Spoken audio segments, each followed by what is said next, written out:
Good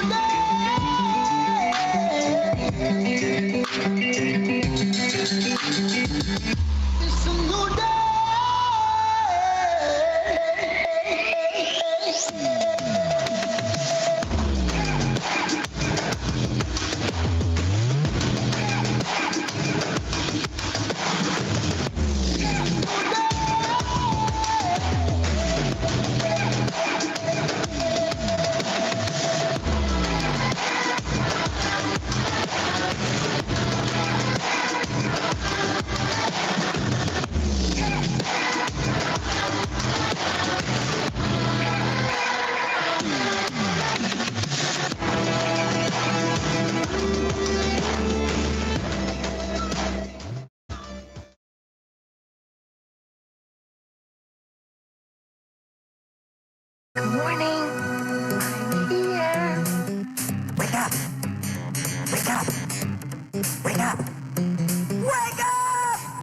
What is dark matter? Okay, we don't know. That's great. That's why it's called dark. It's exactly. Everyone knows all reputable information comes from random people on the internet. Tell me things, internet. The earth is flat. It's like school in your hand. Dark matter is something we do not know what it is. We believe the dark matter is there, but we have never detected it. Well, what I'm afraid of course, there is no dark matter out there. There was one? There is no dark matter out there. We need to think really hard.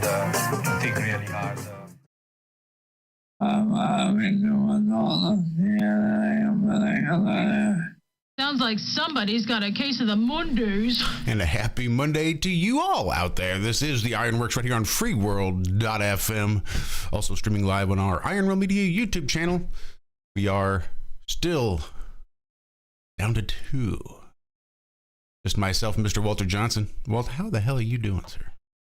Howdy, howdy, howdy, howdy. I'm good this morning, I suppose. Doing all right, making it.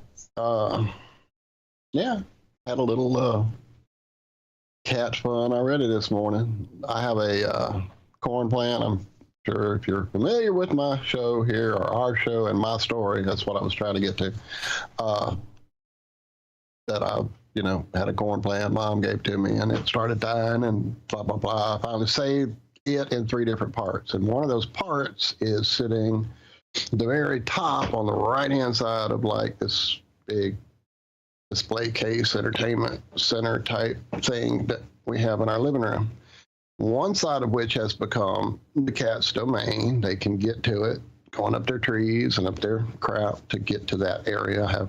She has crocheted them numerous nice little pillowy, soft things. They like it over there. But every now and again, you kind of see them eyeballing the other side of the whole situation, which is about a 4-foot hop, I guess, for them. And Spot has done it.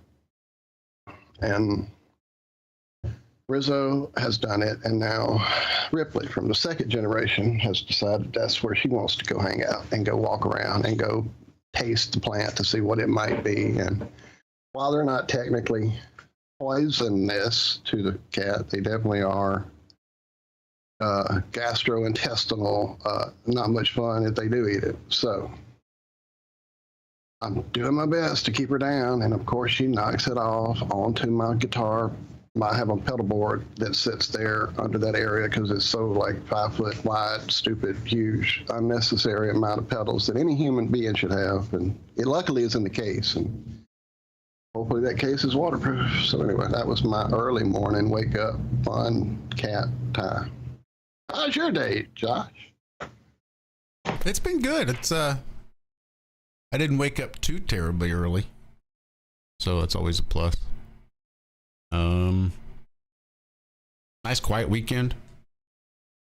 Didn't get nearly as much accomplished as I'd liked, but wasn't as lazy as I was last weekend, so that worked out well. Did manage to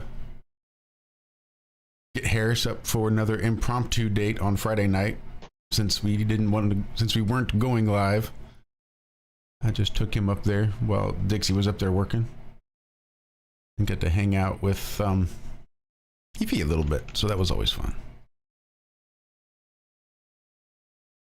And for those patrons over there on Patreon, I have added that chat that Patreon had told me about that I had passed on to you last week, just to see if it was actually a thing. Sorry. No, you're fine. It's how I am in the mornings too. And sure enough, it was a thing, so I just set one up and dropped a picture of Evie and Harris over there in the chat on Patreon. I'll probably share it around maybe the end of the week. I'll drop it on Telegram, let you all see. She's not very photogenic, I'll give her that. She's a unique looking rabbit, so. She's pretty. She is. Is that same picture you sent me? Uh-huh. Or sent me in Zack? Yeah, she's pretty. But she's much prettier in person. She's just not very photogenic.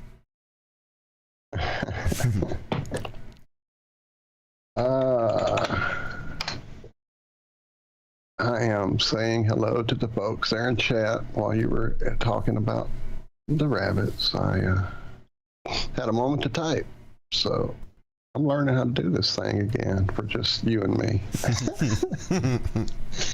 It's surprising how much it can change with just one person out or added or whatever. Uh-huh. Yeah, sorry about this. The sinus is, they have begun grinding. It's been going on actually for a minute now. We're not to that stage where it's going 24 hours, so it will be a minute before you guys get to enjoy that extra fun roar in the background all through my show. I keep saying that over here on my side of things. Anyway, Lord. So definitely it wakes me up with this fun time. So my apologies. I'll try to keep it muted and off the air for y'all. Sorry. But it's definitely affecting everybody in town. Like we were talking about that, how much different it is living literally 2 blocks from the mill versus living, 2 miles from the mill. And basically, I think they get it worse. Because here it kind of, the smokestacks are way out there, and it takes off from there and goes out into the world. So it kind of does blow over us a bit. Whereas by the time it hits 2 miles out, it's settling in and making a real nice black soot on your vehicle and lungs. So yeah, I think we're lucky over here. Actually, we hear the noise more, but we get less of the fallout. So anyway, enjoy that sugar. That's what we do for you people here. We make that sugar sacrifice happen so you can feed that addiction. Just saw somebody popping on. Who was that? There it is. Is that Jess the Iron Mistress? Cool. I saw it just pop in there. Sorry. Always good to see Jess there. Yeah. Just thinking about you, even yesterday, as early as. Hoping you're doing well. Gonna reach out to you on Facebook. So I'm glad to see you there. Glad to see everybody there for what it's worth. Yeah, absolutely. Still boggles my mind anybody comes to listen to us this early in the friggin' morning. I know, me too. I was thinking about that not many days ago. Probably Friday, as we had the great show just fly on by. I was like, wow, that was, yeah. Still this early, everybody's all, of course, they're not as necessarily as early as we are. I know there's a few of you who aren't in our time zone, in our continent, let alone in our time zone. So, yeah. Wait, what is that? I'm seeing something Liz saying about Patreon. Oh, I see. She has to go to her. Speaking of Liz, I didn't see you on any time that I popped on, so I'm not fussing. Just saying I had the bad luck of not seeing you on anytime I hopped on to play. So I eagerly looked in my friends list to see if Liz, the Iron Maiden, might be playing. So we did play a bit on Friday. Man, the day just does, the week doesn't even, yeah, I can't tell you what day anything happened anymore, but one day last week we played and had fun. So it must have been before Friday's show though, probably. I don't either. I never knew to begin with. We're talking about photos, and that was, oh, never mind. Sorry, more cat stuff. More cat stuff. There's like a big landscaping rock that for some reason is at our house. It's been here since we moved here. Probably about, a foot wide, sits up off the ground about, good 8 inches, 10 inches, not quite a foot high. Diameter, I guess, a good foot across or so. And it's kind of just back there around the back step area, where the kittens that are outside now, who are all really active now, they are no longer hiding away from me and making me think they're not here. They are definitely making their presence known every time I open that back door. So anyway, one of them, the black and white spotted one, now has his instincts to, he must be the male. That's all I can think. I haven't really checked that yet. But I went out at least 3 different times yesterday, and he was lording on that rock above the rest of his clan there. It was just, I tried to take a picture, but every time I'll come out, they assume it's time for treats or food, and he would hop down. So if I get a good photo of it, and then I'll send that to you. But yeah, it was the cutest thing, seeing him up there just perched like a little lion, overlooking his domain. Oh man. Seemed like there was oh yeah, as we came in, I noticed that my friend, not my friend even, channel I like to watch, has done a video about the fact that gravity is a lie. Oh. That's right. Wild Files. AJ and Hecklefish apparently looking into the electric universe idea. I usually catch the preceding week's Y-Files, which I think drops on a Thursday night, because usually on a Friday I don't have time to catch it. And then I play catch up on the weekend, usually watching it. Sometimes Haley comes over and watches it with us. She likes it a lot. And so, yeah, I missed it, I guess, just messing around. I'm learning a new song this weekend on the guitar, so I was dug into really slow learning process I have of learning how to play a song that I don't know. Anyway, and noticed it this morning on the way in, so I watched about the first 10 minutes in which he let everybody know that the secret of gravity is it doesn't work without this lie of dark matter, sorry. So yeah, it's pretty cool. The secret they don't tell you is how he put it. So I was like, yeah, that's cool. We'll see where it goes. I'm sure it's all, spinning orbs and all that, but still, it's baby steps. I just want to let Bill know in chat that even Bic lighters are refillable with butane as well.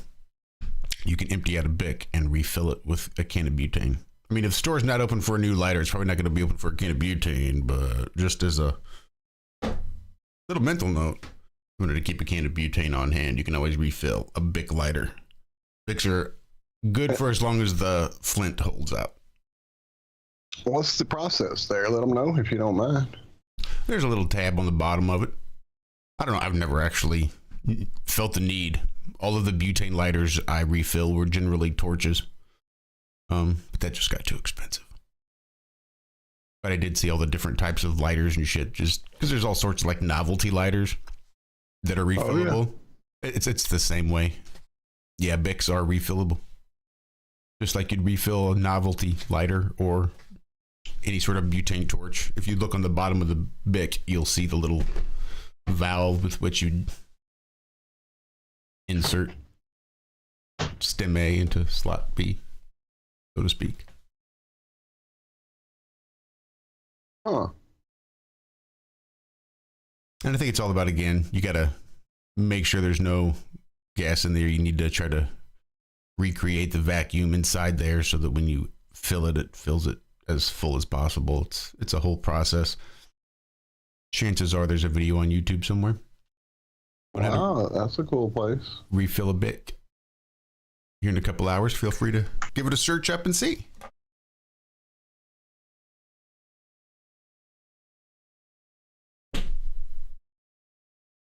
I am slow to open the Free World FM chat this morning. My apologies. I see Nemo over there and Liz over there.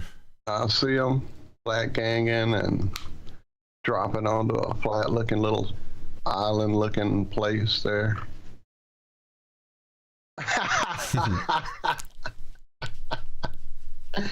Yes, Liz, the storms are a pain. That was one of the things that took me the longest to get used to learning that game, was the fact that I couldn't just go explore and check out this world at my will. At some point, I would be forced to move on. Or die. Oh, I'm sorry, be eliminated. That's what they do. It's eliminations there. It never made sense to me. For me, it was just one more friggin' thing to have to pay attention to and look out for.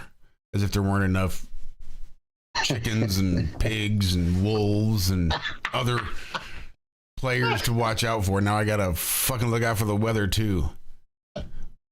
But while Zack's been building this map, it was a harsh realization that you just can't have 4 players on a full map. You'll just never find each other. The game will never end. Nobody will ever win that way. You've got to somehow figure out how to start with a big map with 100 players, and when those 100 players get down to 4, how to make sure that map is small enough for those 4 players to play. So the storm is really actually a freaking ingenious way to make that happen, so you keep the same map. I just thought it was interesting. Sort of revelation that I had. But I'm not a fan of the storm either. Or whatever that's worth. Yeah. It's a thing. Definitely is a thing. And Bill, I will say that once upon a time in my late teens, early 20s, I lived on a 2nd floor apartment and owned a 6-foot water pipe. And the only way for me to smoke my 6-foot water pipe when I was at home by myself was to put like a little tea light candle about 5 or 6 steps down. And then that's where I'd rest the base of the bong, and I'd stand up at the top of the stairs where I could hit it. And I would just very carefully roll that bong over a little bit so it would be over top of that tea light. And I would inhale and light my own 6-foot bong with that little tea light down the stairs. Then I could fill it up and clear it all by myself and not have to worry about anybody else helping me to light my bong. But you got to make sure it's not like a scented one, because that can kind of taste a little nasty. But I guess if you got a spoon bowl, it does make it kind of hard.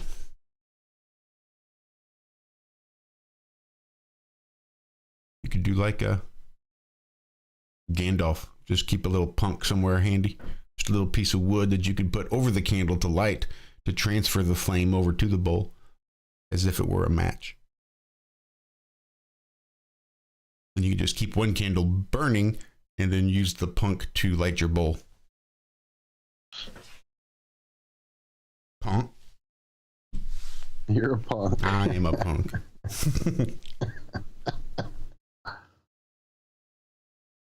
But yeah, I'm impressed with 6 feet. That's 1.5 feet, 2 feet. That's all I needed ever. I didn't need to.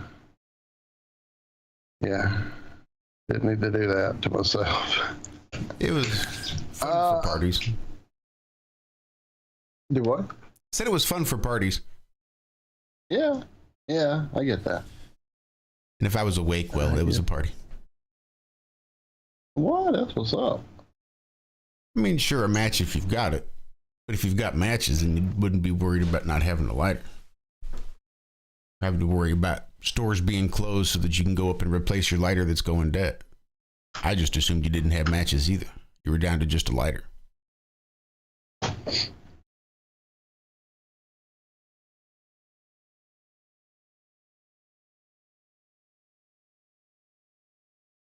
I'm typing away in the little chat, trying to say hey to the people.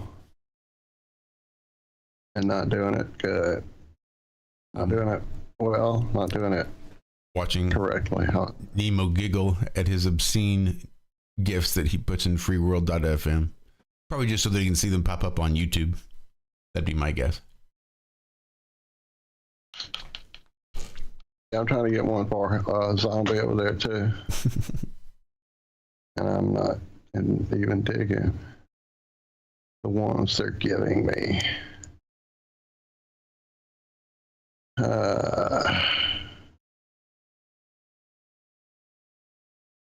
All right, I'll just be generic. Like from the Rugrats. Anyway. Huh? Like from the Rugrats. Huh? The Rugrats. Oh, yeah. That was their last name. Well, they pronounced it generic, but I thought it was an interesting way to name a cartoon character. True. Just a generic last name.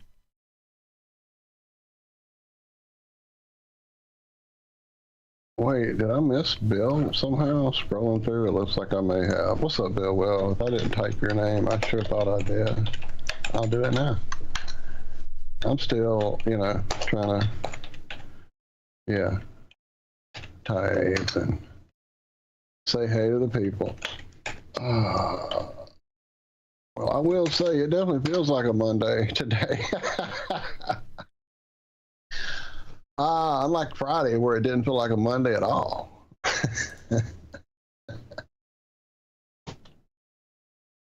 You feel me? I feel you. Sorry, my chat just blew out. Blew out the chat. Damn. Man, people have just popped in on me while I'm not paying attention. That's how I miss y'all. That's how I miss you all. It seemed like I saw one other person. I guess not. So I am so terrible in that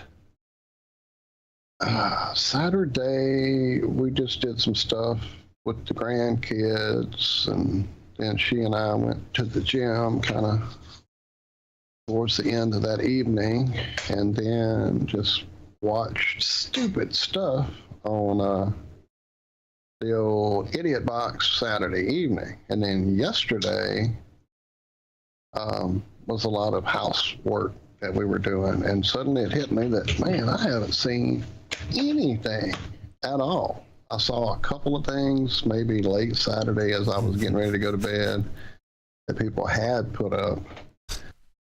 I saw Stabley had, of course, put up quite a bit. So I just haven't had a minute to go. Oh, what's up, Dr. Law? I was going to say, Dr. Law. Had a minute. That's one of the few things I did watch. Sorry to interrupt. It was Dr. Law up there on stage. I did watch some of the karaoke stuff that folks was doing. So shout out to Dr. Law. Killing it again up there doing his Elvis impersonations. And what a place to do it. I wonder if that was his first time doing his Elvis there in Vegas.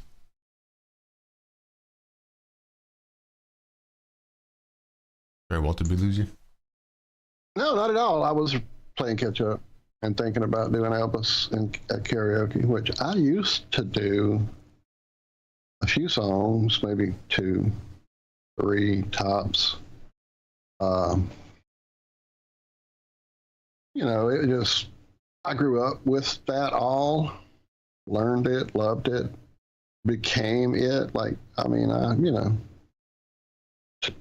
a Mississippi boy at heart, I guess. So, home people there. But haven't done it in a long, like when Mom used to come, I would do stuff specifically for her, that she liked. On the rare occasion, I'd even pull out American Trilogy when I felt I had drunk enough. So, yeah. Yeah, man, I never did the whole get up. Never got that far. I'd like to definitely do a jam with you, Dr. Law, one day. Well, if you've They ever said that was his first and probably his last. I hear you, brother. Well, I didn't see it, so I'll have to go check it out. I did an Elvis impersonation when I was like 17. It was the high school production of Joseph and the Amazing Technicolor Dreamcoat. Nice. And I played the Pharaoh of Egypt, who was, of course, the king of Egypt. The king of Egypt, the king. So it's, I don't know if those of you who haven't seen it, it's a Elvis-based character. So I had the whole jumpsuit and cape and extra handkerchiefs and all that good stuff.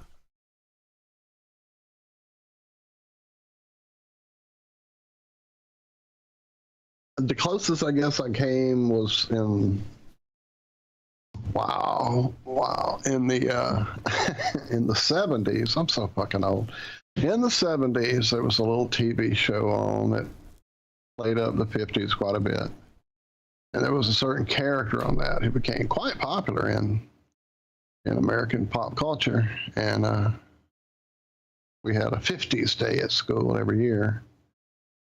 And so that would be my day to be the Bond. So I would get Vaseline in my hair and have the ducktail go. It was quite the production. You know, Dad at first was doing it, and then Mom would do it for me later on. And yeah, I was pretty much really the only one who had the authentic ducktail going. Nobody else really knew how that was supposed to be done. Anyway, yeah, that was as close as I got to doing an Elvis-y dress-up thing.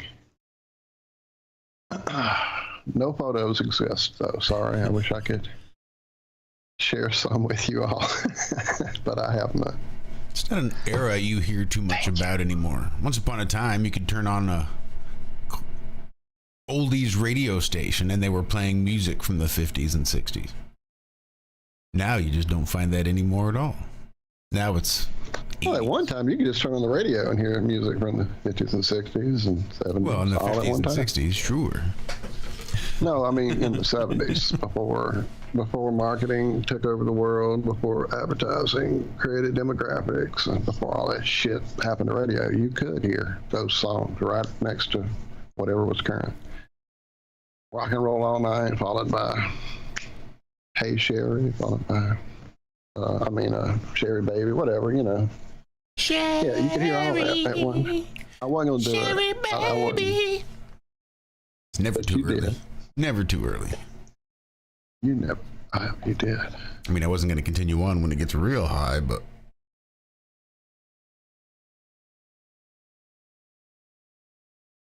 Yes, thank you, sir. Dr. Lyle's going to send some photos to me. If I can get them soon enough, I'll pop them up, everybody.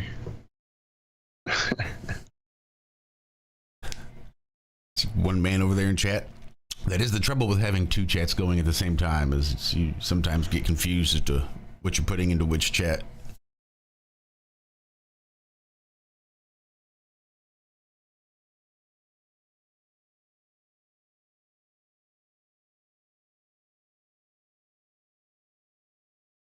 Yep, what a great show. I was playing catch up in chat, man. Why'd you do that? I just totally spaced.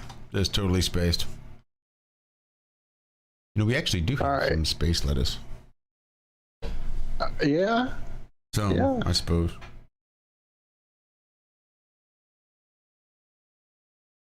I'm trying to get back to my actual call where those space piles are piled up. I gotta use my phone. There we go. I did it. Wait, Planet 9 might not be a planet at all, you say? Yeah, that was pretty funny. That was the first thing. That was just like right when I was getting ready to open everything up or go live and saw this and thought, Jesus Christ, this is some silly, silly shit. And just from a brief glance, which is why I had to share it, because basically it's either Planet 9 is a planet or it's a bunch of rocks or it's not there at all.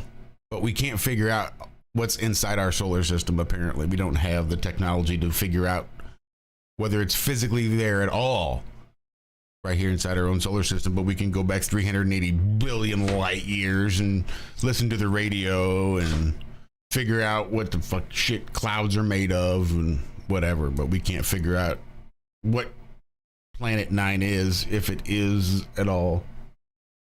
I don't know. Fucking what a world. Yeah. Hey, baby. Good morning. Hi. Hi. I have a visitor. Hang on. The mysterious hypothetical planet somewhere beyond the orbit of Pluto has so far evaded all our efforts to find it. We get it. It's very dark, very cold, and very far away, none of which is conducive to detection. Right.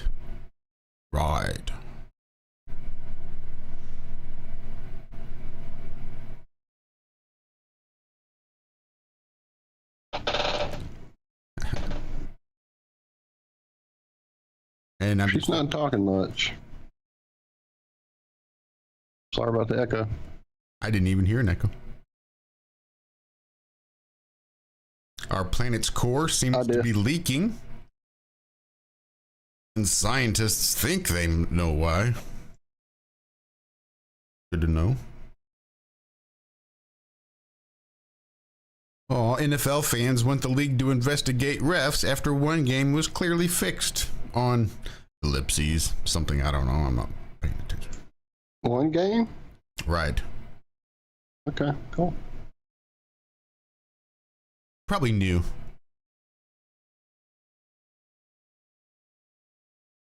What else are we looking at here? Well, since it just happened, and it's about to happen again, I dropped this little story about the eclipse that just occurred and how it was seen in a different light by the indigenous tribes in areas where it would be a full ring of fire. I know when the 2017 one, the big, American full eclipse, solar eclipse, whatever happened, and I was in Oregon where the totality would have been a easily viewed thing for me. It began to feel like something I didn't need to be a part of, to the point that I got the fuck out. Like, I was in a place where I could have viewed it completely, easily, and felt the need to get the fuck out now, kind of thing. And part of it was definitely the build up to it there in that state of just agenda filled crap left and right. It definitely began to be a mad thing going on in the news, prepared with 3 days of gas and blah, blah, blah. Like, what the fuck end of days y'all are planning on having here?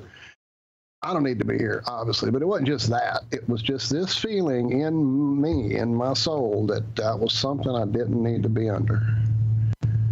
Definitely didn't need to be out under it. If I was there, surely, and if I wasn't there, maybe I would be a little bit better. So I came home and I experienced it very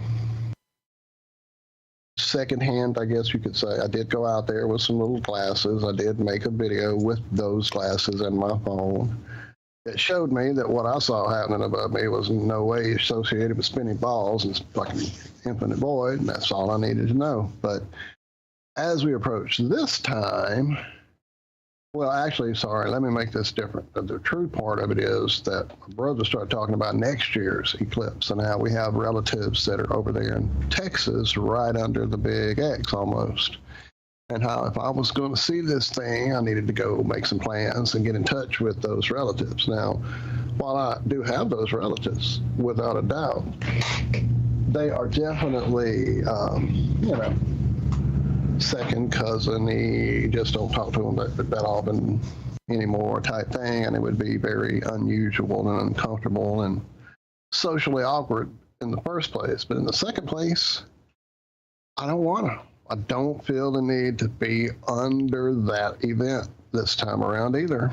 And I didn't feel the need to be under Saturday's event, or last Saturday, whatever it was, on the 14th. And I couldn't really tell you why. Just something in me that said, I don't need to be out there. Well, as I read this story, it began to make a bit more sense. The indigenous people there pretty much call this, a holy time, it's got a lot of tradition in their history, and it's, I'm trying to find the word if I can ever really destroy it here.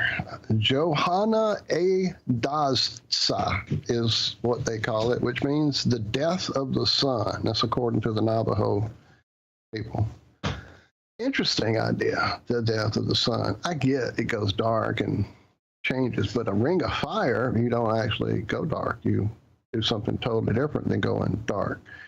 The fact they call it the death of the sun is just very interesting when we talk about how it could be, tied to the birth of a new sun. Let's see who else they say.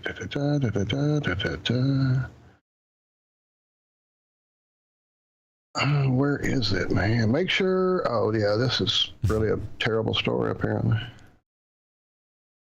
Wasn't that the point?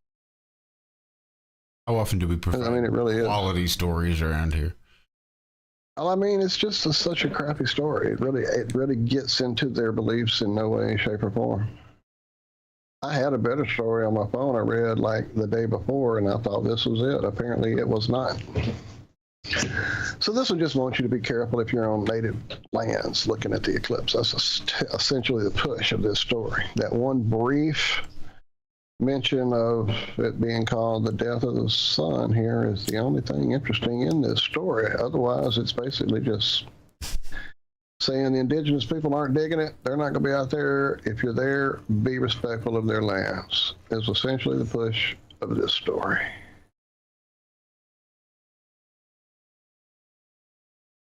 Yeah, not much more. Let me see if I can find another story. Oh, I know what it was. It was a good story. When I tried to transfer it over here, it was one of those hidden behind a paywall stories. That's what happened. That's what it was.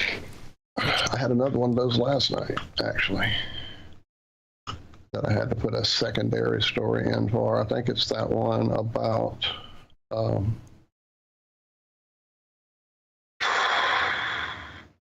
something about the forest and it was making noise. Where's that story at, damn it? It should have been like Friday or Saturday. Maybe it was before that. Yeah, there it is, Saturday. I went too far up. That's what I did. Yeah, okay. So that was another one that I had seen and was reading along, and about 10 minutes into reading it. So that's what I get. I guess that's their new tease, is you start reading the story and you're doing good, and then suddenly the little thing scrolls up the page and says, yeah, you're not finishing this unless you sign in or send us some money. So I hate that. I hate that. But anyway, yeah, the story is cool. Let me switch to it. Hang on. Coffee. Thank you. So apparently, the largest living thing here upon the plane with us makes noise. Shocking. And again, one of these clicky, baity type stories, true, but it's still intriguing as the fact that this thing is considered the biggest, most ancient living organisms here upon the plane. It's the forest made of a single tree. It's known as pando, which is Latin for eye spread. 47,000 stems sprouting from a shared root system over 100 acres of Utah. That's right. It's not in the hidden rainforest. It's not somewhere down the Nile. It's right here in Utah in the United States. Here, this lone male quaking aspen, which is the name of the genus of the tree there, grew into a massive 6,000 metric tons of life. I mean, that's just nuts. This thing is huge. I'm trying to find, there was a photo. Let me get it on a different page so you can see it. Share the screen. So this is all one tree in Utah. That little green patch is all shit. Well, y'all aren't hearing that echo when I share my screen that I hear. It Nope. Makes it hard to talk correctly. Wow, that's crazy. Yeah, so that's all one root system, one organism, one thing, if you will.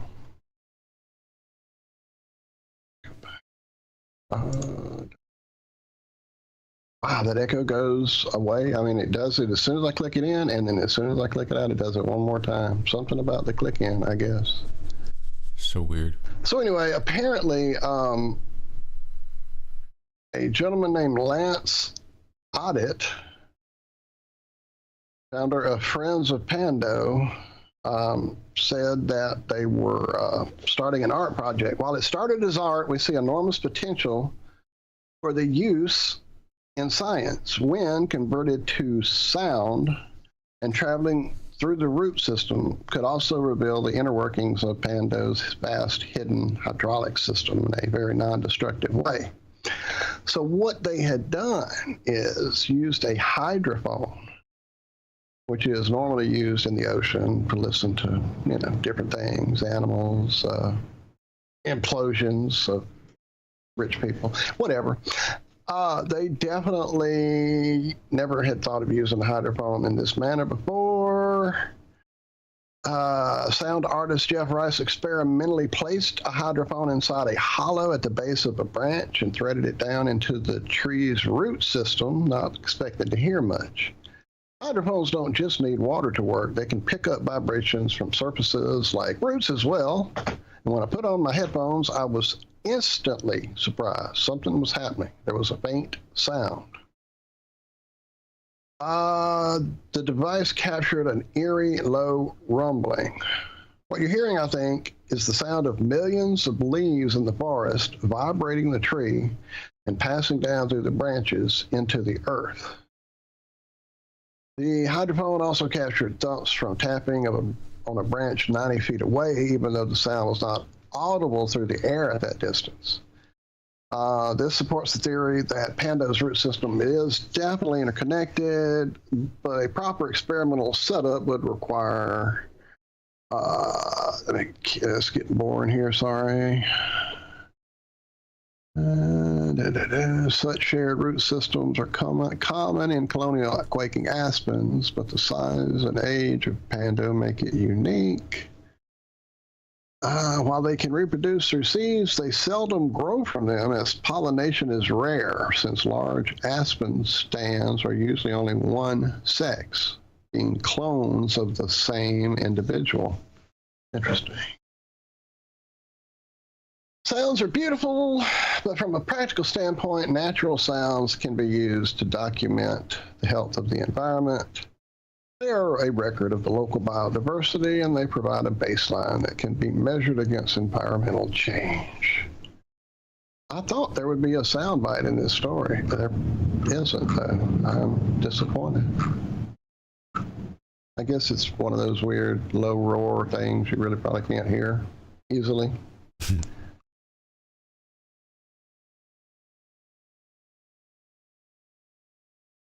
Yeah, I'm not seeing it. Well, why there would is a click, though. Wait, I found one click. Let's see where it goes. Oh. I mean, why would you need an audio bite? What would be the point of that? No, this is just clicking me over to the Acoustical Society of America's meeting, and nothing really to play there. I guess this is where they presented their, paper. Oh well, I have no audio for you. My bad.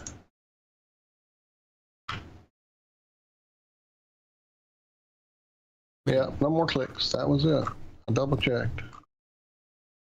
It'd be so hard to figure out where to insert an audio file, or even what sort of audio file to put in there. Just so much work in it. Well, I know. We're going to do a story about an audio thing, but let's not do it. Oh wait, here's this is something. Oh no, that's the way to play their little news. Never mind. Oh Lord, now it won't stop. Oh no, give me a second. Uh-oh. Yeah, it's what. See, even the mummy had an audio bite. Nothing more than that. But that was enough. I like the low rumbling of a tree that is a tuning fork or something. Leaves vibrating, somehow shaking the entire tree, somehow then shaking the entire ground around it. Very Nikola Tesla, if you.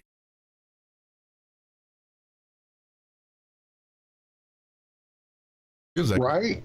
Getting close to the. Yeah, we are. Got about 15 minutes.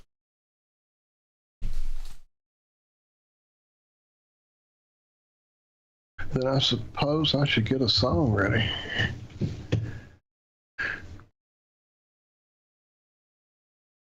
Been playing with Mix a little bit this weekend. Just to see. Oh, damn it. Oh, what'd you do? I just remembered I was supposed to dig up a computer this weekend. I never even went to my mind again until right now. Damn it. So yeah, me playing a song may not work. May or may not work.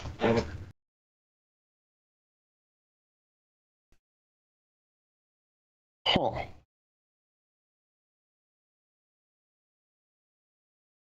Well, while I look for the song, I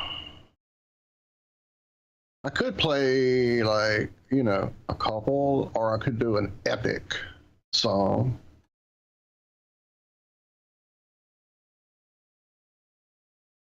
Wow, I've actually got a, wow, is it really that long? I knew it was a long song. It's 12 minutes. Good Lord. Who does that?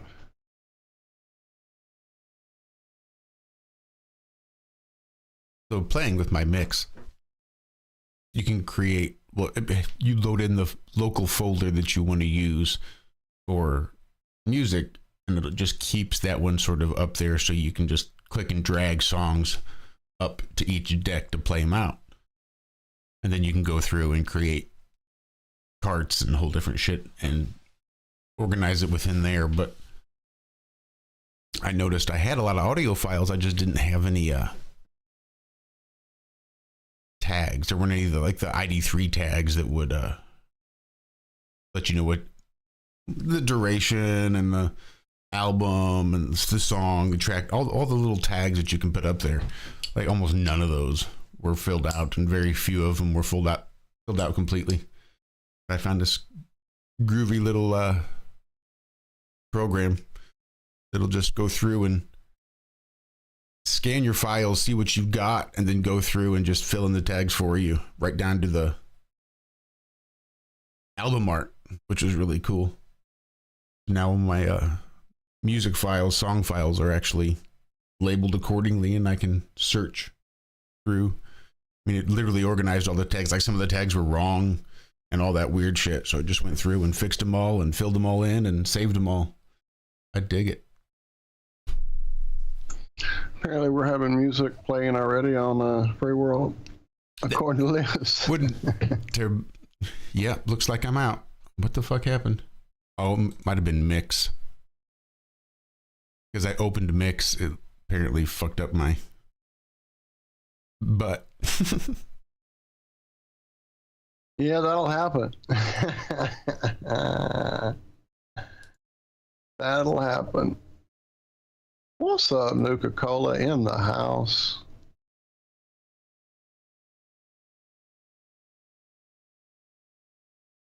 So am I attempting this epic song or not? What are we doing? No, you can absolutely do it. You can do it. All right. I can do it. We'll just see how long it lasts. If you start hearing weirdness, please, like, say something, kill me, do something. I didn't hear it last time. You said you heard it, and then the second time I stopped it because I was hearing it, but y'all weren't. So I don't know. You know, it's not letting me know anything, basically. All right, here we go, everybody. That's a little band called Porcupine Tree. The album called Dead Wing. One of their probably second greatest albums, and this song is probably one of their best. And yeah, it's long, but I guarantee you the journey will be worth it.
rain upon a river rushing through your ears.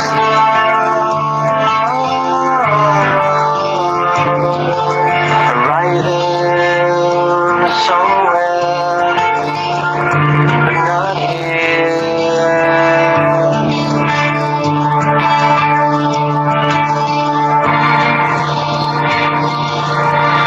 You imagine the final sound of the gun.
to Barbara, Gavin Harrison on those drums.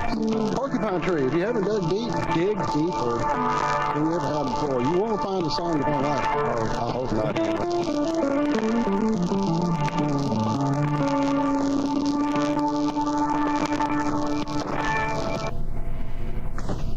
All right, well. Yeah, it was just starting to get a little crackly. Made it back. It was just starting to get there. Wait, what happened? So it was just It was starting to mess up? Yeah, just starting to, because it builds, so it starts off real subtle. And that's what I was afraid of with the length of the song. Oh, wow. I was afraid, yeah. Damn it, what's going on? I know what I did. All right, I got it. I was trying to pull up those photos Dr. Law sent me too, and I've got something else apparently playing in my ear here. Let me turn that off.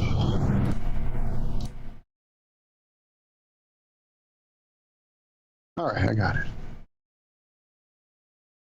Oh, Andrew is in chat saying he will hop on when he gets back to his room. He's got some time. So I guess people are still there at the event. I'm still trying to. At the very least, I'd say Andrew is. Yeah, I got Telegram problems here. Hang on. Damn it. The photos I sent from the phone aren't showing up. Why?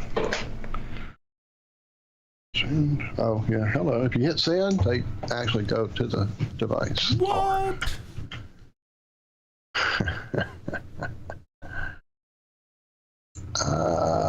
Let's see here. Now, the problem will be I won't know who a lot of these people are, most likely. Oh, I know Ted. What's up? I love the fucking suit, man. I want one bad.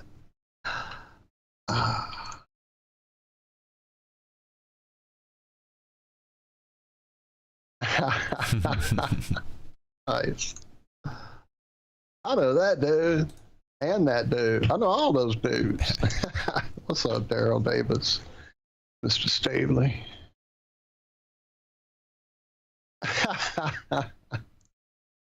Oh, that's great.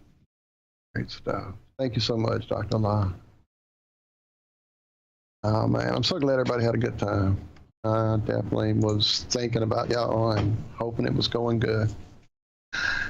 Definitely. Did anybody show up celebrity-wise? I never did hear any big ahas about that or anything.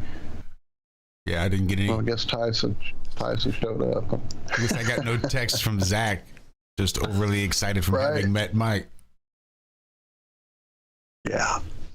That being said, he did send us some info, though, that seems intriguing. Uh-huh.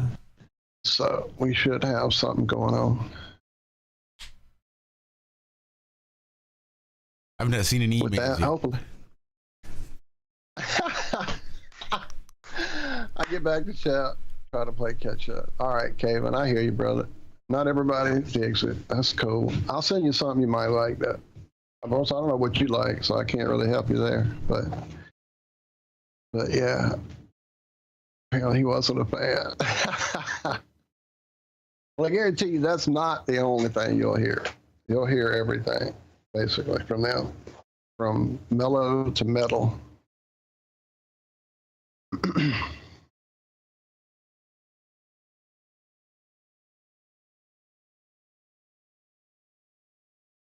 Oh, and I'm playing catch up in chat again. I need to turn that off. It's hard to not start reading. Yeah, I was over on the other one.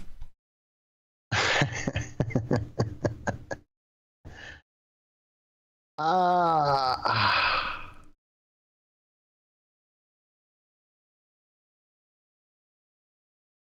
just trying to. All right, I will get out of chat. Yeah, this is how we get the silence detector to kick off.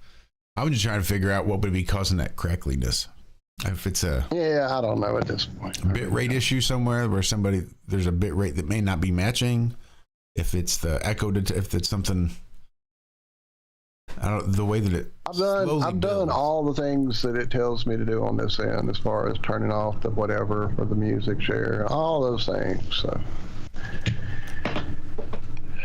I don't know. I see you, Martin. I just can't really type right now because, as you see, I'm fumbling around trying to multitask right now. Exactly, Liz. Exactly. Apparently, some gardening tips being shared there in the chat. Much needed on this end, man. I'm killing stuff left, and if it's not me, it's Ripley knocking them down, tearing them up. Two of the leaves did like bend and like not break, but definitely broke. You know what I mean? They didn't break off, but they broke. So I don't know. I hope they make it.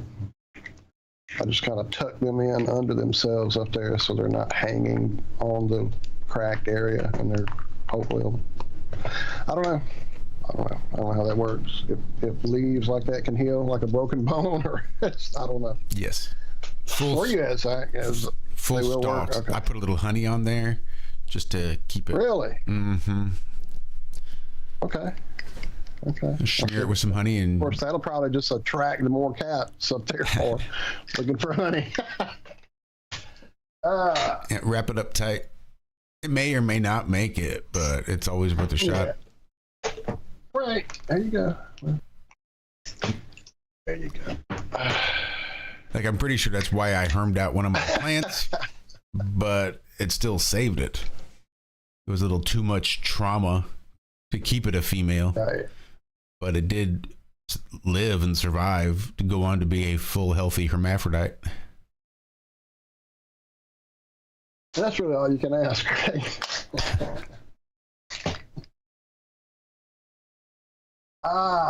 Cats, making messes every time I turn around. Does anybody want some cats?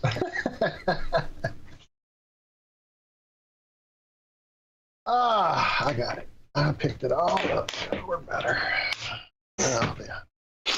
Hoo-wee. Some rice, Jax is saying. I don't know what that means. Coffee? Is this all for the plant? I must have missed a connect. Oh, this is the gardening advice. That's right. I got sidetracked with the cat spill over here.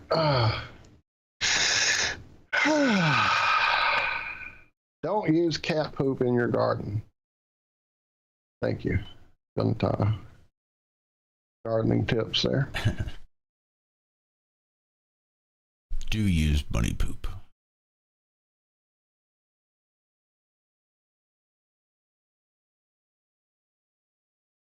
That's good to hear. You have plenty, I'm sure. Stacy B, good to see you there in chat.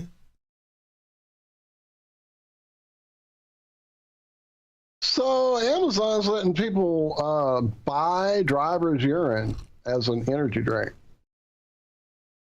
Buying what? Did you say driver? Amazon lets its driver's urine be sold as an energy drink.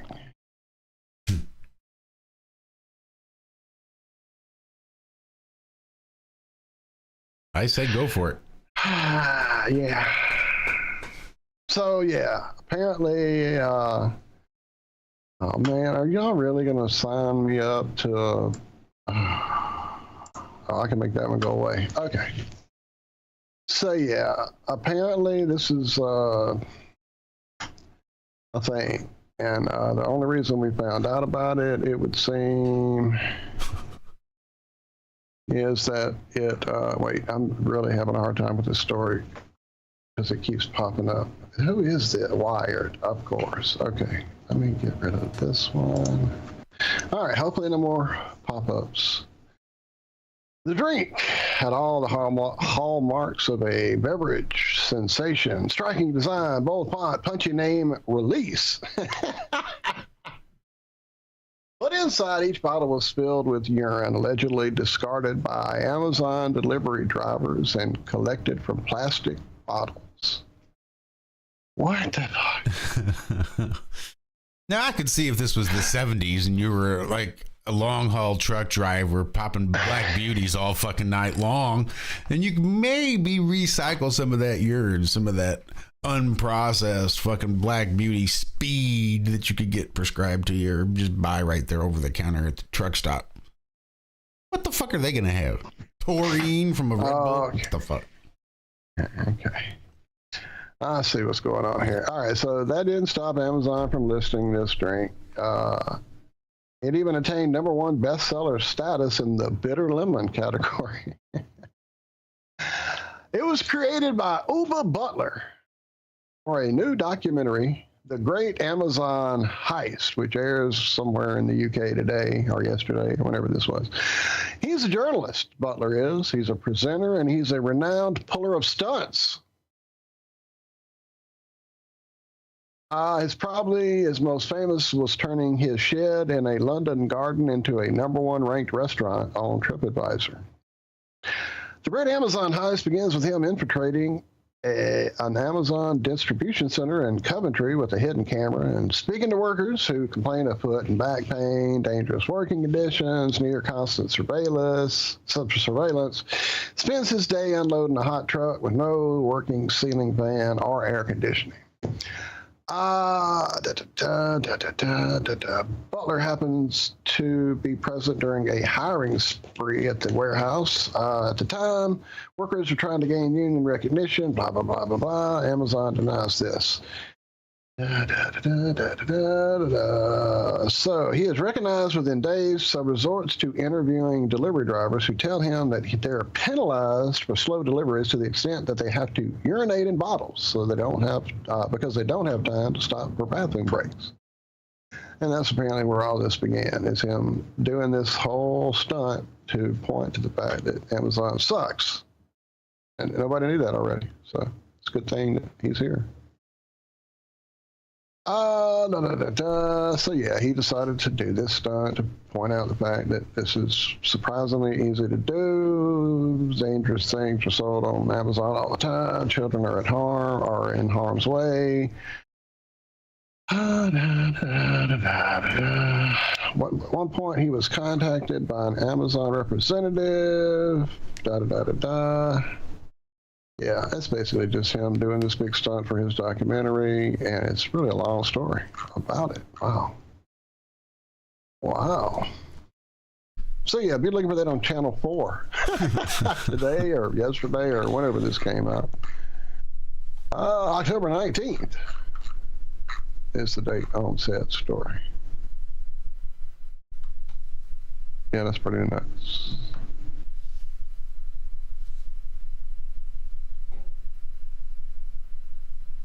I'm just seeing if there's anything else in the story that we need to know. There's not. There's not. Not a thing. Not a thing.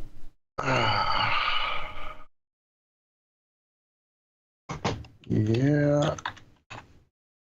I was thinking maybe they were, starting urine therapy over there or something. Oh.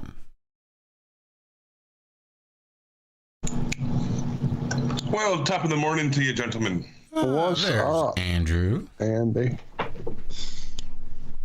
What's up is the energy level here at Flattoberfest. That's what's up. I can imagine. If this went on for another month, I would stay here.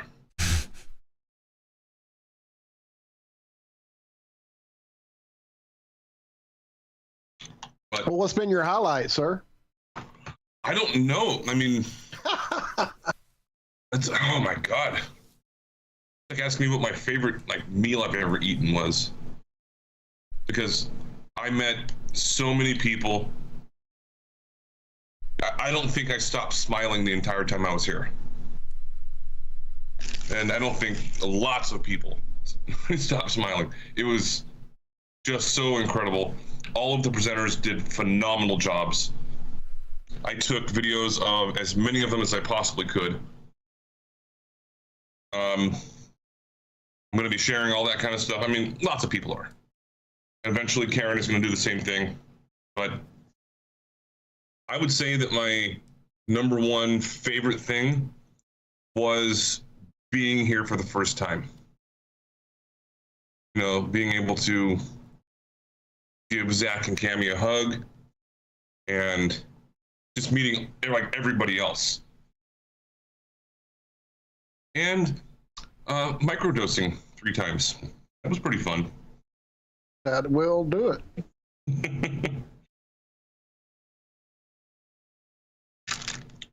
And then the other thing that's really cool is that all these people come by, and some of them, they're paying for their ticket.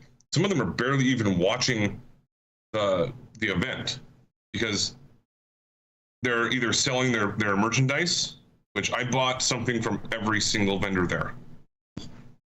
I think except for one, but yeah, it's just like, and they're not making a fortune off this kind of stuff, but I like to contribute and help out wherever I can, and just seeing exactly how all of these people that I've talked to online actually behave in person, and everyone's the exact same way.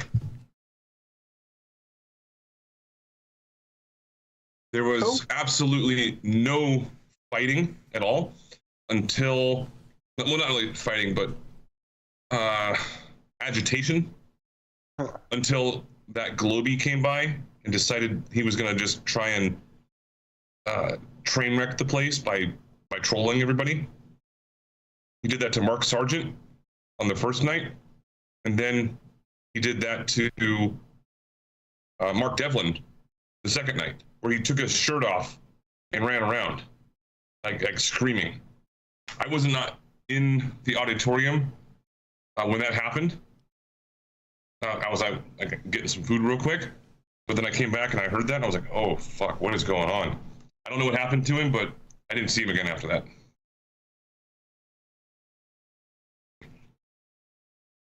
But it's gonna be on YouTube, guarantee that. What a douchebag. Yeah, well, he walked into the lion's den because he was interviewing like all the speakers and they were just ripping him apart. And like, if you're not prepared to interview Jaron, Weiss, and Whitsitt at the same time, like, what the fuck are you doing? But the interesting thing is a lot of people are worried they're going to take it and they're going to sound splice it to make it go in their favor. But that's not going to work because there was like 20 people like recording them with their cell phones at the same time, because we found out who they were. Like, oh yeah, those are Globers and they're just trying to fake their way in here.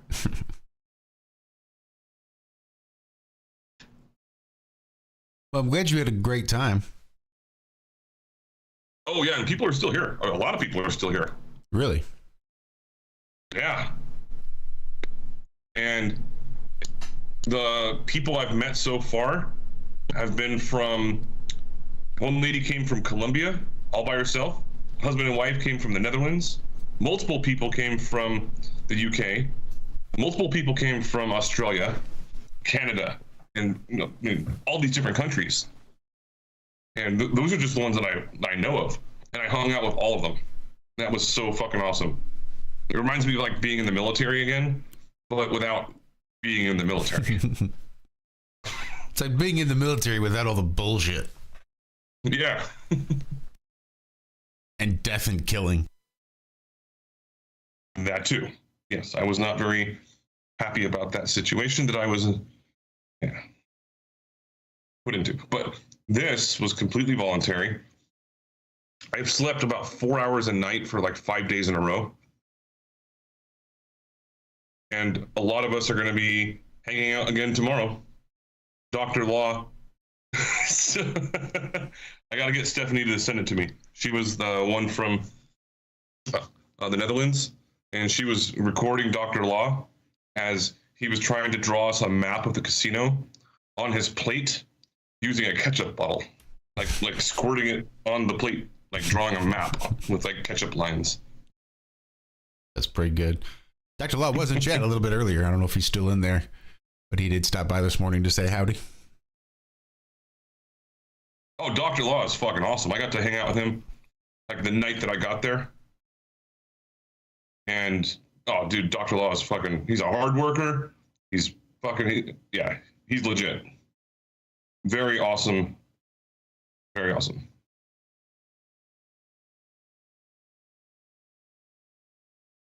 Well, and then I found out. It's been a blast, man. I would have been here a little bit earlier, but I volunteered to help disassemble everything. Because there's a lot of, like, I mean, holy shit. They brought so much equipment, and like the room was empty before everything got set up. And if you look at the actual like the videos of it, like, whoa, how do you fit that into a truck? But they did. Well, 2 trucks. So I helped them take all that apart, which, man, there was like probably 10 of us at least. And it took us multiple hours to do. So, and they're not even done yet. But it's just a wonderful thing to see how much care and appreciation, generosity, and volunteering that there is.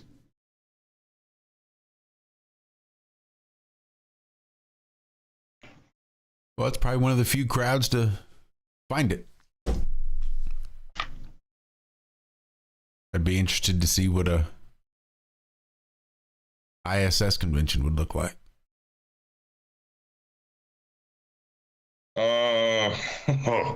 Does that exist? I mean, probably not officially.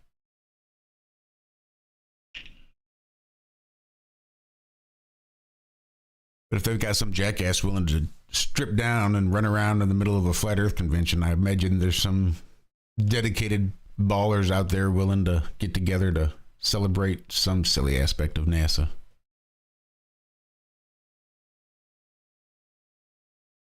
Yeah, I would assume so. So,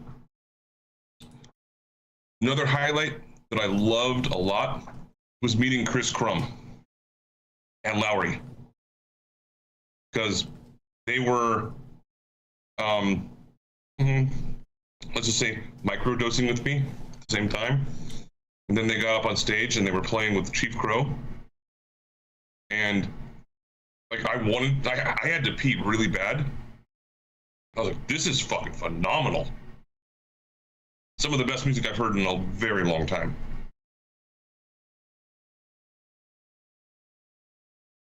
Yeah, I like them a lot. I wish I could see them live. I've only seen them on YouTube and stuff.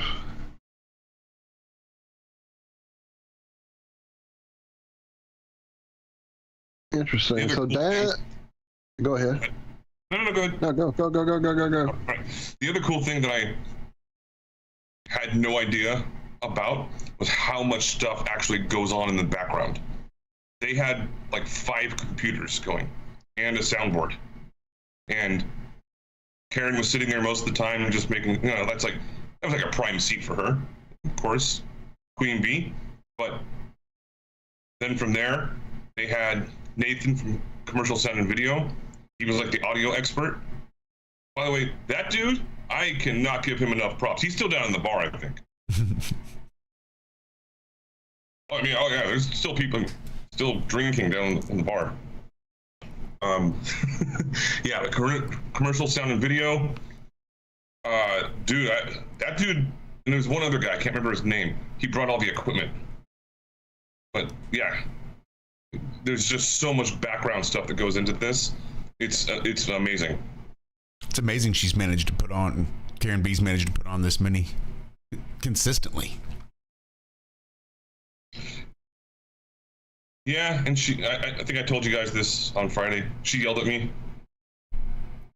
Oh, what'd you do? I don't think I remember hearing that on Friday. Oh, you didn't? Okay, I didn't say that. So I earned my Karen bitch slap award. And in terms of receiving one, not giving one.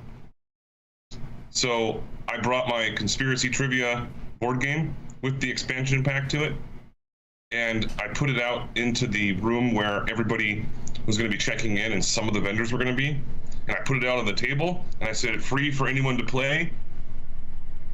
And Karen, I wasn't aware that was going to be the vendor room. I just thought it was going to be like an entrance or something.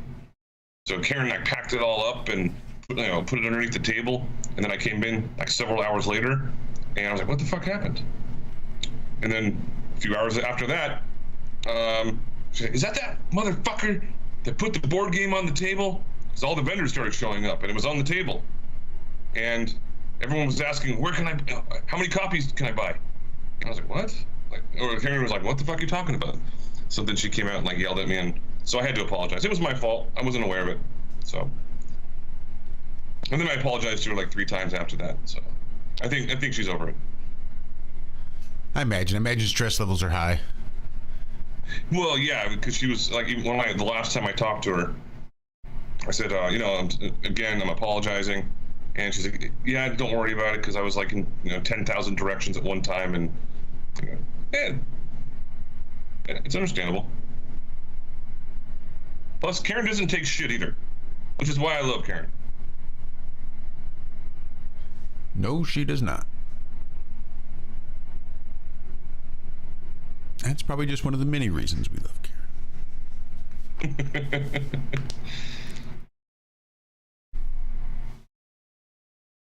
Yeah, and then I found out too that Ted,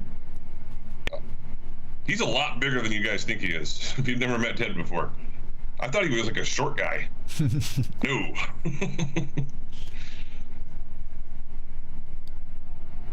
I think he's. I'm 6'1". I think he's taller than Jaron and Mark. But anyway, yeah, Ted's awesome, super friendly, and he was working the door, like security, for a lot of the time. So he's the one that let the ballers in.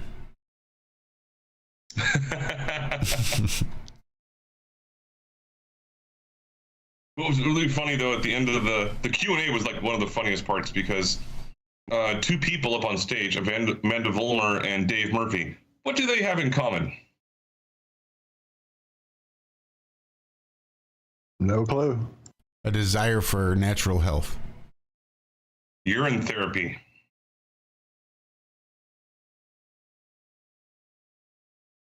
They both did a presentation about urine therapy.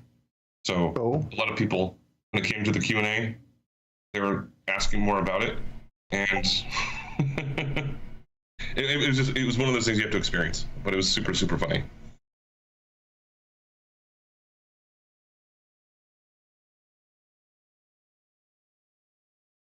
Now, is that something you were at all familiar with, Andrew? Oh, yeah, I've heard about urine therapy for a long time, but like way before I was into flat Earth. I got a buddy who told me when he was growing up, he had like really bad acne, like in his early teenage years. A lot of kids do. So what his dad did, him and his sister, they both had bad acne, is he made them pee into a cup and then basically just rub all of that all over their skin, all over their face, as a topical treatment. And my buddy David, it's the German way to say David, David. He said, yeah, the acne cleared up like super fast versus leaving it untreated by urine. I was like, oh, that's interesting. So I'm sure there's a use for it, but I'm not going to drink a urine. My first exposure to the concept of such a thing was probably, oh my God, I was at like first through sixth, whatever that's called, out of school in the library reading about history. And damn it, King,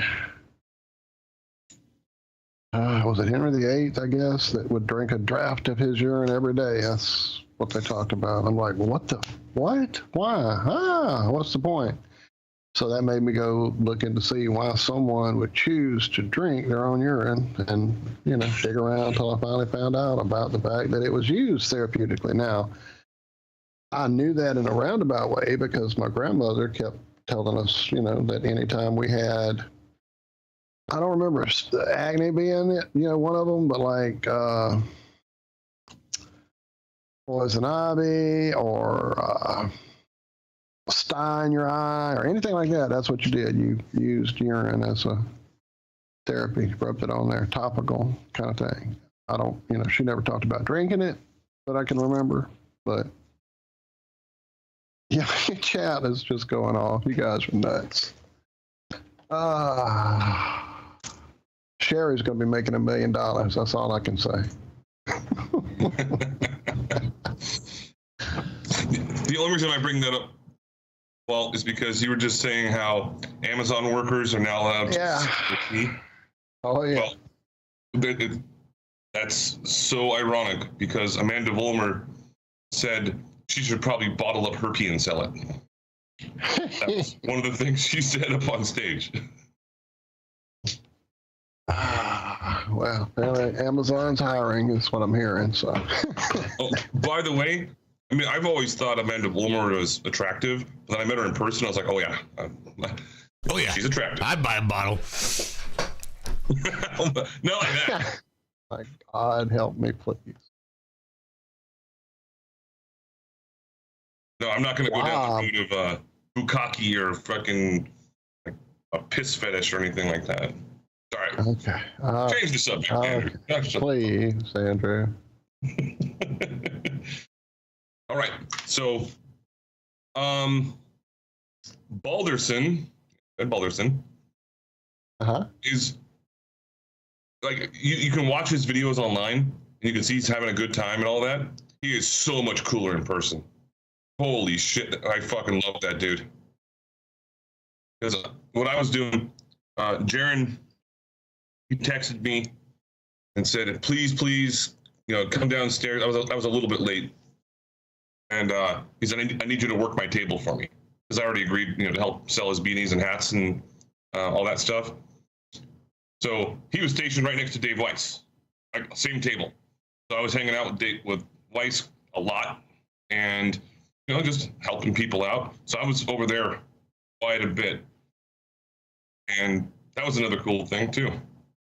Because a lot of people, like as soon as it's in between speakers, it's like a 10-minute break or whatever, and then like everybody just goes all to the vendor tables, and so I got to meet almost every single person there.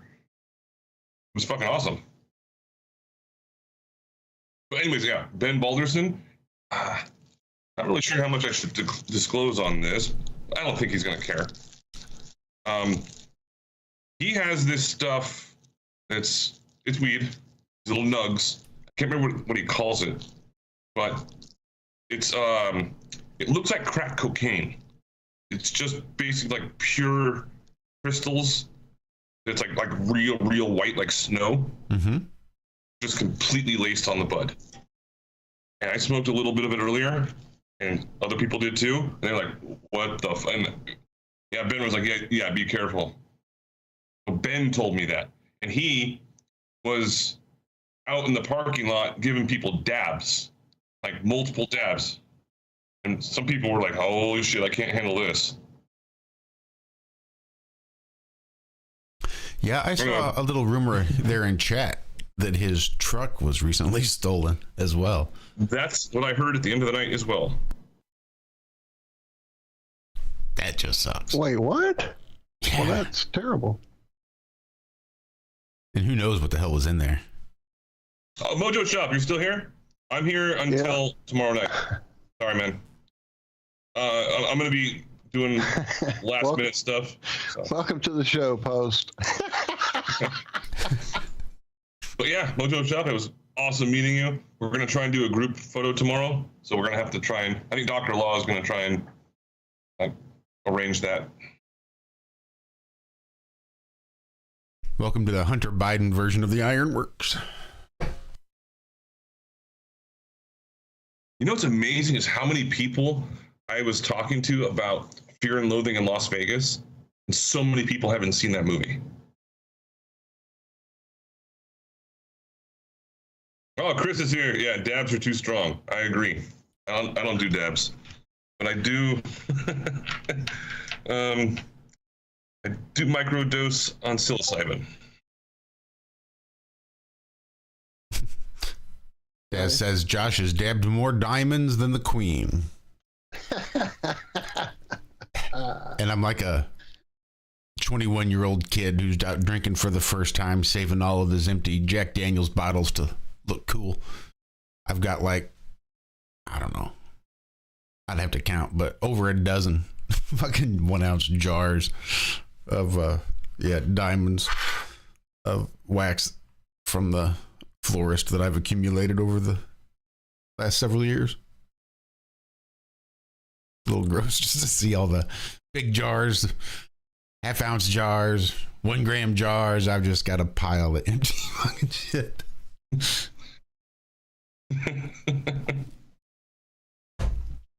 Oh, some good news. I'm not going to dox anybody here.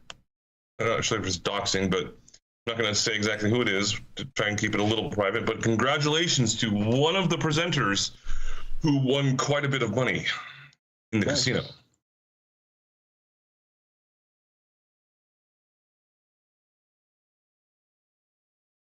Always nice to win. Yes. Especially if you can. I won $120 and I walked away. That's the way to do it. I'm done. Mm-hmm.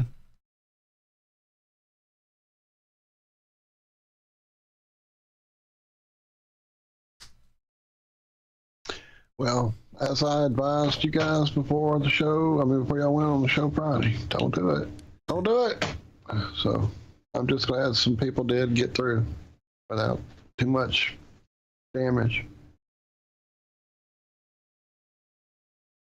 Yeah, I don't know how much money one of the presenters won or lost with it, but I saw him losing.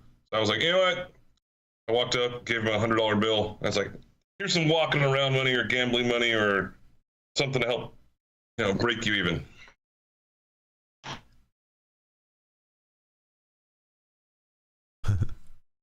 He was there by himself, though. Right. Billy Tano says hopefully it was Balderson that won so he can buy himself a new truck. Right. Chris, join the show, man. Yeah, absolutely. Easily done. Oh, some more good news. Skyler, Traveling Tribune, has called me twice today. He was trying to catch me when I was down there at the event, but the cell phone reception is shit. But he caught me both times when I happened to be in my hotel room. And yeah, there's a good chance he might be getting out in a few months. Oh, nice. Nice. Very nice. Yeah, and he might actually have a lawsuit against the county. Very nice. Hope it all works out. And I have to go back real quick, though. You said bad reception? Cell phone reception? There? The Wi-Fi. Like, up here in my hotel room, it's on one Wi-Fi. If I go, like, over to TGI Fridays, boom, brand new Wi-Fi. If I go over to certain casino floors, boom, brand new Wi-Fi. So that's Wi-Fi. That's not cell phone connection. Well, I mean, it's still a radio signal that has to go from one point to another. Yeah, but I wanted to know how the actual cell phone signal is, because my guess is they have blockers all over that city because they don't want you on your phone looking at the screen there. They want you in front of that machine looking at that screen. So yeah, you had no cell phone reception in our casino. You had none. I'm not going to say somebody in security told me they do that, but I just, I'm just saying. You have no service for your phone in a casino here. Now, you may have Wi-Fi in your hotel room, but if you're in the casino, you're not using that phone, not on the floor.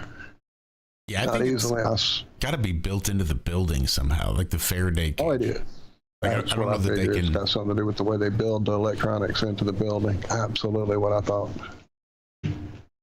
Something else that was interesting in it was when I had to pull money out a couple times from the ATMs because I spent way too much money so far, and I'm going to spend more, but it's okay. A lot of ATMs will give you the option, like, what denominations do you want? 20s, 10s, whatever. No, hundreds only.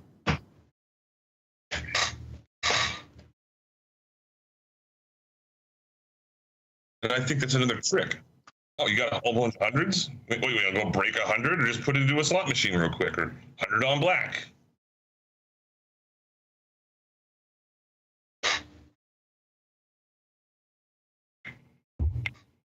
I'm sure that is some sort of marketing ploy. Oh, something else that's fucking weird that's happening is the Formula One racing competition. It's like, it's either going on right now or it's going to happen pretty soon.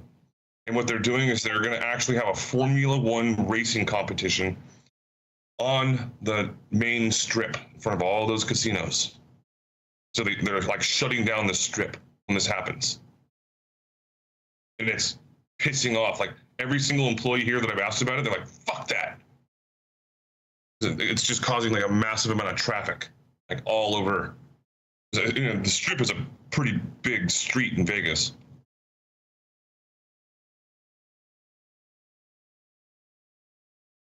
So they're doing Formula One racing on the strip?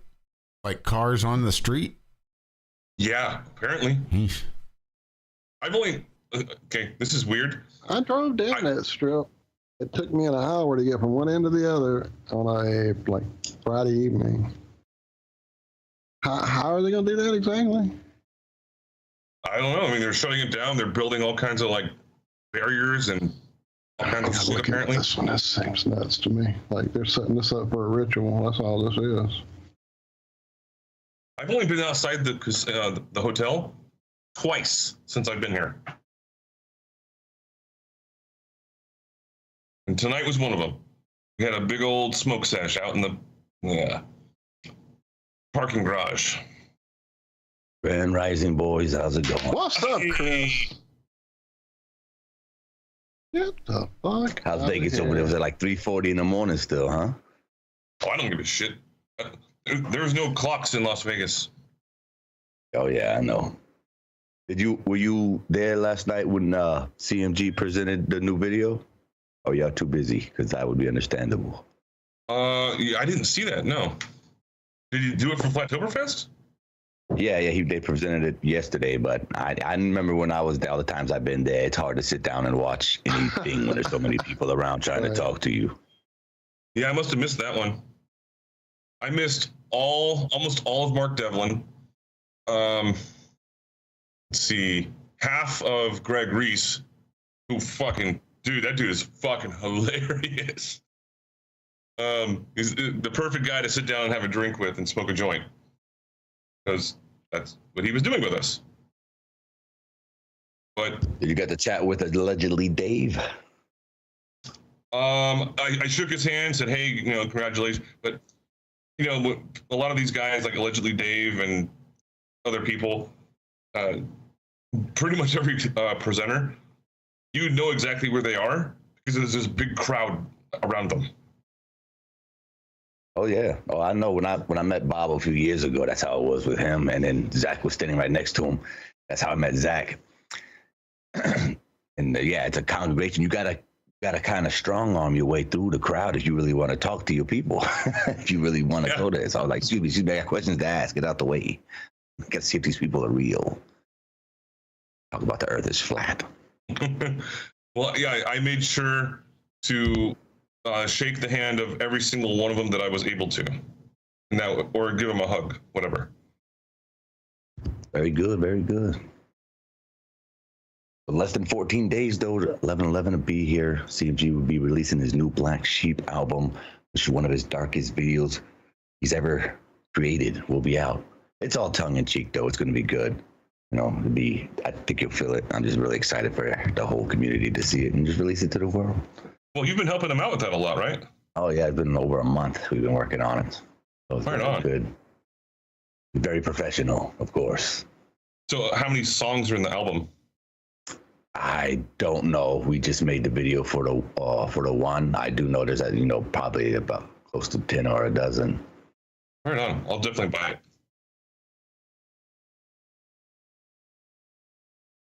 What's coming up for this week? You coming back into town this week? Today? Tomorrow? Tomorrow night. Yeah, imagine everybody around the 24th to be home, back in gear again. Some people are here for like 10 days. Yeah, mini vacation. Why not? All right. Mm-hmm. If you're going to do it right. So yeah, I'm looking into this Formula One thing, and it is definitely a thing that used to happen in Vegas. I had no idea, and is coming back in November.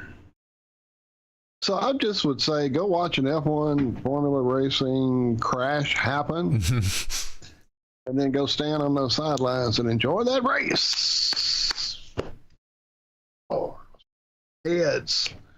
Anyway, yeah, Andrew, I would be right there with those employees. I'd be like going, what the hell?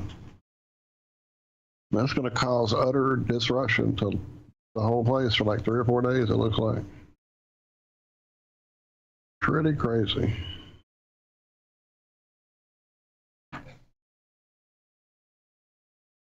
Then, let's see, tomorrow in the afternoon time sometime, there's going to be like activism down in the main courtyard area. So, Samstown, where all the hotel rooms are, it's like a castle. It's just a big square and goes up to 9 floors. There's almost 1,000 rooms here. And the center of it, it's like a rainforest. When they put on the light show, like every 2 hours after the sun goes down. And you didn't really leave your area, so you didn't get to see the giant, evil, satanic orb that everybody's been loving so much. Some people went and saw it. I mean, I'm still going to try and get Zack and Cami, I'm not sure what time they're leaving, to go to Hoover Dam with me. If I can get people to go with me, then I'm going to do that. As like a final hoorah. That'd be good.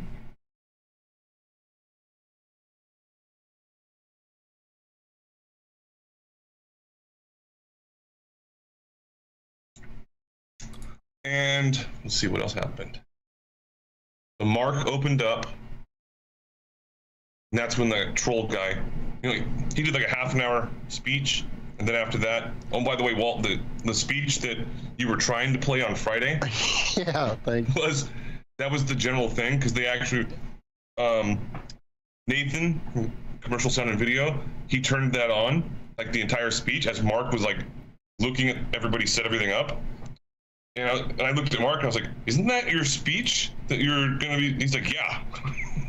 Like, no, don't worry. We were just doing a test run. But I mean, Mark did put it online, but he changed it up at the last minute. So it wasn't exactly the same.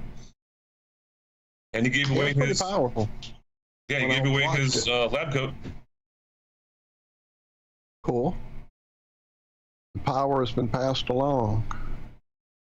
And then another thing that was really powerful was listening to the one video that Karen did. And that was called Tribute to Flat Earth, which I'm sure you're all aware of what that's about. You know, Mac, Rob, Bob, and other people. Oh, okay. Yeah, nice.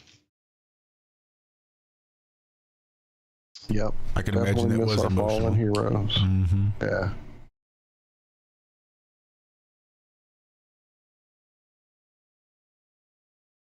Zack is, doing some stuff there on his map to immortalize some of those folks as well. So definitely missed. Definitely missed. It's just good that, there was something powerful like that there. Yeah, the only picture they had that was placed on an easel, like as soon as you walk in, was Bob. Nice.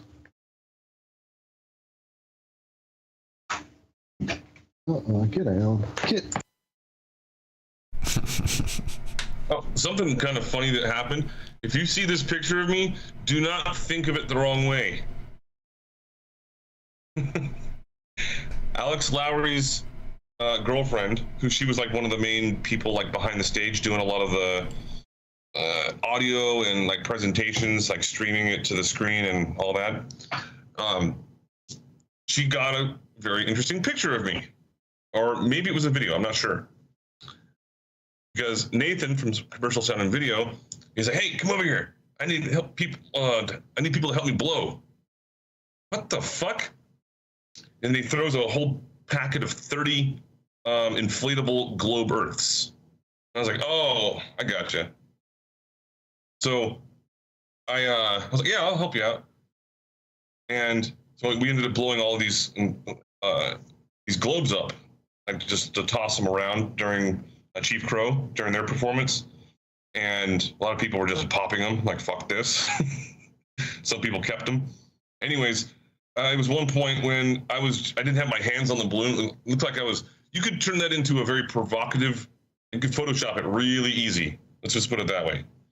But yeah, she took a picture of me. It's on the internet now. It's on there somewhere. There you go. It's coming. It's coming.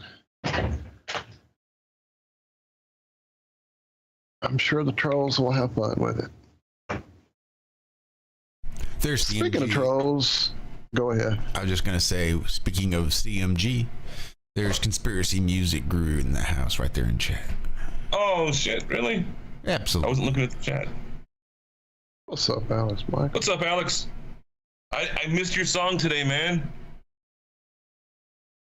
Or yesterday, or whatever day it is. Or, yeah. We heard I'm pretty sure it's about it, released yesterday. but we haven't heard it yet. Come on in, Alex. It's still Flattoberfest, technically. I mean, right? Sort of. Right? Technically. It's always Flattoberfest here at the IRONWORX show. The conference ended, but people haven't left yet.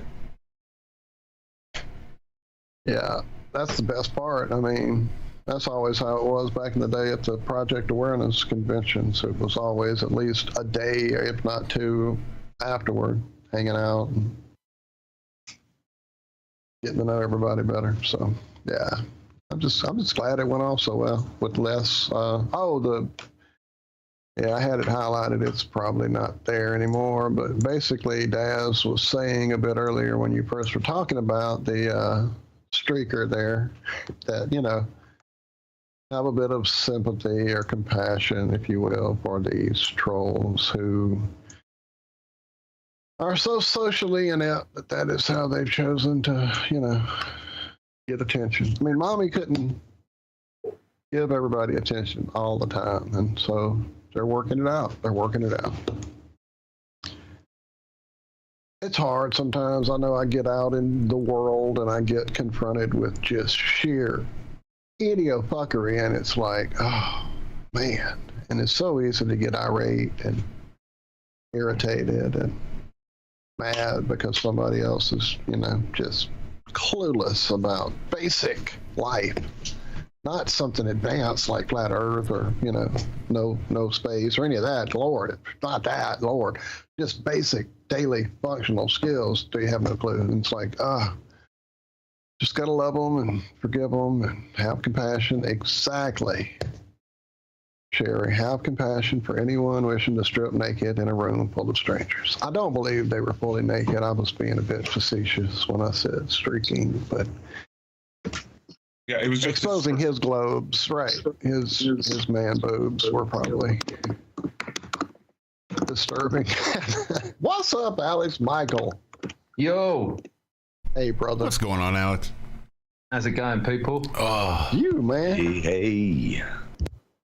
It's all about you. We heard you have a good new video out, or at least you debuted it for everybody. Yeah, I'm curious to know what the reaction was for it, because it's very far removed from what I usually do. It's quite dark in a way, and I can't wait, man. I'm excited. I can't wait to see it. I'm a little bit concerned that people will think I've sold my soul to the devil because it's. Oh, it's gonna happen. It's gonna happen. Yeah, this is gonna be the one. Great. I cannot wait to see this. Oh man, yeah. Well, if it's about you like filling out an application to work at NASA, I think I already work at NASA. I already work there. It's cool. Oh shit. Someone commented because it's a rock album that I'm about to release. Like, most people think rock equals bad. Like, that's most people's perception in the truther community. Like, rock equals bad, and I disagree with that. Haven't you seen the album covers, Alex? Come on, man. Satan all over the place. I mean, all music is bad, really, because it's all been bastardized into this simple format of verse, like intro, verse, bridge, chorus. Like, that's what we're all used to. So I use that bastardized format for sure, but I put conscious lyrics and I record it in 4/3/2. Like, rock music is just, how do you define rock music? You define it with a distorted guitar. That's ultimately what defines rock music, is a heavy guitar sound. And a heavy guitar sound just means more frequencies. You're just adding more gain, more distortion, more frequencies. And if the bass frequency in 432 is in 432, in my opinion, it's just more good frequencies. If it's in 440, then it's more bad frequencies. I would love to see what a distorted guitar looks like cymatically, just to prove my point here. Yeah, hook it up to like one of those bubble machines. Have you seen those? Right. Where they put the sound frequency through a bubble, and you can actually see like a 3 or even 4-dimensional type of pattern, or as best as you could see a 4-dimensional type pattern. But it's like two speakers on either side. They blow up a bubble right in the middle, and it does the most awesome and beautiful cymatic patterns. Oh, you gotta link this, Chris. I gotta see this, man. Yeah, I know the guy you're talking about. He's on Facebook called David Schwimmer or something like that. Who does all that like 3D. Yeah, he's one of them. I think incredible. Well, I know a few years ago there was videos going around with that water frequency music thing where they would shape the water in the front of the speaker by changing the frequency of whatever was like. It was like basically just a noise, white noise. I guess they were changing with a machine to change its frequency, like Z's, and they were like shapes, and it was nuts. There was nuts stuff. One cat with the fire and the electricity and the water, and it was doing all the different changing and affecting the elements with the frequencies. We got struck for that like a half dozen times before we decided to stop playing before we stopped playing it, right? Yep.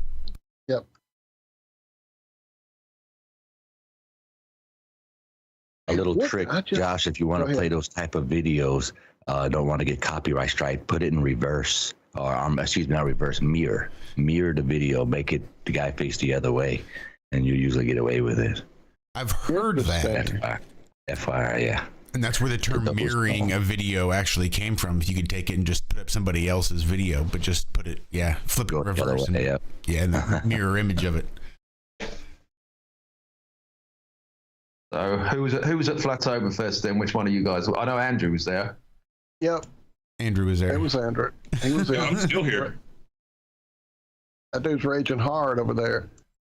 I've been catching some of the live streams that Brian Staveley's been doing, but I mean, it just looked fucking great. I mean, I wish I was there and all that, but it's just so far and so expensive, and I hate to travel, and I just hate airports, and it's just like, I don't have, a spare $3,000 just sitting around where I can go and do it. Right. That's my issue as well, Alex, is just the extra expenditure just wasn't available, especially for this adventure out there to Vegas, because, if I lived in the States, it's bigger in Vegas. But living in Spain, I've got to fly to the UK first and then do an overnighter there and then catch one from the UK to Vegas, and it's just like it's a 2-day travel event for me, So it's just like, I cannot put myself through that for like 2, and the jet lag as well. It's just like I did it in Denver, didn't I? It fucking nearly killed me, man. Well, there you go. Well, at least your video made it over there. Yeah. When are you going to have that up on your channel? I want to know what people thought about it, because it's so different to what I normally do. So it's going to be interesting. Well, I know. I'm excited. When are you going to have it up so we can all see it? Well, I mean, I can send you a private link now if you like. Sure. It won't be officially out till 11/11, which is when the album's going to be out. So you're not going to do the pre-video thing like everybody does these days. You should have at least 6 songs released with full production videos by the time your album hits, man. Hadn't you been paying attention? I'd love to do that. That would be great. I'm being silly. I hate that. I don't want the album in pieces. I want to hear an album when it comes out. I don't like the way they do that these days. Because by the time the album hits, I'm sick of 3 of the songs. I've heard them so many times, So, yeah. Someone said to me yesterday, how come you're not making videos anymore? How come you're not making music anymore? It's been months since you put a video up on your channel. I'm like, I've just made a new album. I've just made a new music video. Like, there's a lot happening behind the scenes. And I'm a one-man band. These things take time. I'm the session musician. That's right. I'm the producer, the mixer, the master. I'm the sound engineer. I'm the fucking video editor. I'm the guy that designs the CD. I'll do all the Photoshop, the marketing. I'm fucking doing it always. Like, and people go, we want more. I'm like, I'm one dude.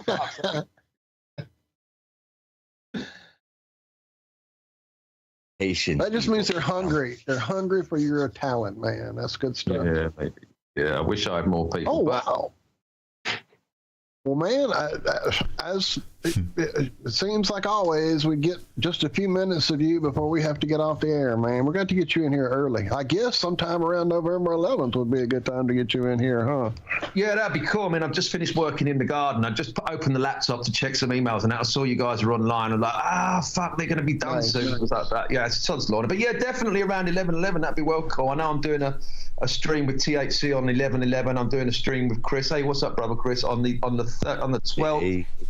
And so yeah, maybe the Monday after that. I don't know, but around that That's time. what I'm looking at, trying to see how it all is falling. So we'll be live that Monday morning. Yes, sir. Absolutely. 13th. All right, sweet, mate. Sweet. Let's do that. All right, let's make it happen.